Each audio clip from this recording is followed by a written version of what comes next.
અને 2ના બાળકો માટે આજે પતંગની પ્રવૃત્તિ કરાવવાની છે.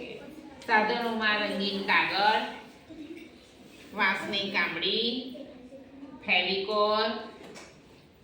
સૌપ્રથમ પહેલા અમે રંગીન કાગળને આ રીતના કાપ્યું.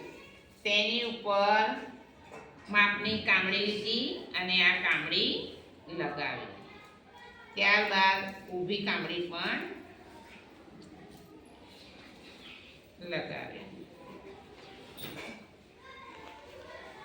પછી જુદા જુદા આકારો કાપ્યા, તેમાં તેની આંખો બનાવી. આ રીતના અમારી પતંગને આંખો લગાવી અને પૂંછડી લગાવીને આ રીતે અમારી પતંગો તૈયાર થાય. બાળકો તમારી પતંગ બતાવો જો. બતાવો બધાએ. હા, બધાએ હાથમાં લઈને બતાવો.